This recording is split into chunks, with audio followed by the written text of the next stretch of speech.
Teresa, it seems to me that perceived threat is just what it sounds. You perceive that there's a threat and your reactions are based on that? Absolutely. It goes back to our values and it goes back to our views. And so we have this train of thought that we're almost convincing ourselves that that perceived threat is actually true and accurate. Mm-hmm. Isn't this something, though, that each individual, especially in that case, whether it was Zimmerman or Trayvon Martin, wouldn't they have their own way of looking at perceived threats as well? Absolutely. They have their own prism, they have their own lens, and through that lens is their perspective.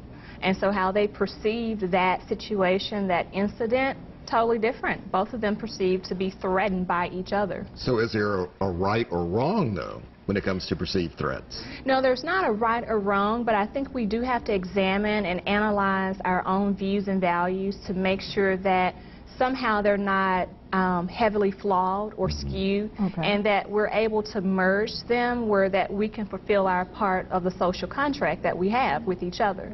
So in that situation, how could, if we're ever in a situation like that, how could, let's say Zimmerman, let's start with him, changed his perception of threat to maybe dial back the situation before it got tragic? Right. You know, we ask ourselves, is this really factual or is this the way I want to see it? Because if it's the way I want to see it, then I start to convince myself, and each thought that follows serves as evidence that the first one is true. And each action that you take either escalates the situation or de-escalates. Absolutely. So we have to objectify our thoughts and say, okay, is this actually the case? Has something happened earlier in the day where I'm just on edge, I'm hiding, I'm alert, and I'm almost looking through this lens with a skewed view? Is this really factual? And if he had done that, he might have said what to Trayvon? He could have calmed himself down and said, hey, you know, is something going on? Can I help you? You know, are you looking for something? Just basic, you know, conversation. Or maybe he didn't have to engage him at all. In a situation like that, obviously, one would perhaps want to kind of curtail their emotions, but we're talking about something that happened in the heat of the moment. Right.